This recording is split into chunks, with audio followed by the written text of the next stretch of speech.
Hello guys, Bigg Boss season 9 டேல பார்க்கறத விட நைட்டில் பார்த்தா தான் நிறைய கண்டென்ட் கிடைக்கும் அப்படின்னு தோணுது. ஏன் அப்படின்னா டே ஃபுல்லாகவே சாப்பாட்டு சண்டை அது இதுன்னு சும்மா ஒன்றுத்துக்குமே இல்லாத மாதிரி அடிச்சிட்டு இருக்க மாதிரி இருக்கு. ஆனால் நைட்டில் தான் செம்ம கண்டென்ட் இருக்கு. அது ஏன் அப்படி சொல்கிறேன் அப்படின்னு பார்த்தீங்கன்னா, இப்போ சோசியல் மீடியாவில் வந்து நிறைய பேர் பேசிட்டு இருக்காங்க. அதாவது கம்ருதீன் அரோரா லவ்வோ அப்படின்னு சொல்லிட்டு அதுக்கு தகுந்த மாதிரி தான் நேற்றும் வந்து பார்த்தீங்கன்னா நைட்டு வந்து துஷார் கூட உட்காந்து பேசிட்டு இருக்காங்க அரோரா. அப்போ அவங்க சொல்றாங்க கம்ருதீன் என்ன லவ் பண்ணுறான்னு நினைக்கிறேன் அப்படிங்கிற மாதிரி அரோரா வந்து சொல்றாங்க. அதுக்கு துஷார் வந்து ஷாக் ஆகி அப்படியா அப்படின்னு கேட்பாருன்னு பார்த்தா எப்படி சொல்கிற அப்படிங்கிற மாதிரி கேட்குறாங்க. அதாவது நான் வந்து கம்ருதீன் வந்து ஃப்ரெண்டாக பழகிறான், அதே சமயம் வந்து பார்த்தீங்கன்னா நல்லா காமெடி பண்ணுறான், இதெல்லாம் வச்சு தான் நான் வந்து பேசுகிறேன் பழகிறேன். ஆனால் அவன் நேற்று என்கிட்ட பேசும்போது என்ன சொல்கிறான் அப்படின்னு சொன்னால், நான் ரொம்ப நாள் ஆச்சு இந்த மாதிரி பொண்ணுகிட்ட வந்து மனசு விட்டு பேசி அப்படிங்கிற மாதிரி வந்து சொல்கிறான்.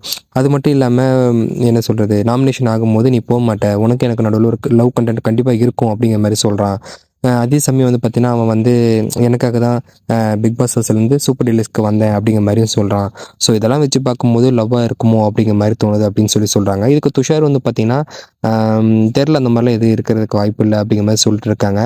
அது மட்டும் இல்லாமல் எனக்கு லவ் வந்துருமோன்னு பயமாக இருக்குது, எனக்கு வந்து நிறைய அச்சீவ் பண்ணணும், அதாவது நான் முடிச்சுட்டு 1 இயர் தான் நான் இங்கே இருப்பேன், அதுக்கப்புறமேட்டு நான் வந்து படிக்கிறதுக்கு போயிடுவேன் அப்படிங்கிற மாதிரி சொல்கிறாங்க. ஸோ அப்படி இருக்கும்போது படிப்பில் இவ்வளோ ஆர்வமாக இருக்கக்கூடிய இந்த ஒரு பொண்ணை ஏன்டா வந்து பிக் பாஸில் போட்டீங்க அப்படிங்கிற மாதிரி தான் இருக்குது. அதே சமயம் இன்றைக்கி வந்து பார்த்திங்கன்னா மறு வச்ச மாதிரி பொம்மை டாஸ்க் மாதிரி மாஸ்க் டாஸ்க் வந்து ஆரம்பிக்க போகுது. ஸோ ஃபஸ்ட்டு ப்ரோமோவே வந்து பார்த்திங்கன்னா ரொம்ப ஃபயராக இருக்குது. ஸோ அடுத்து என்னென்ன நடக்க போகுது அப்படிங்கிறத பொறுத்திருந்து பார்ப்போம்.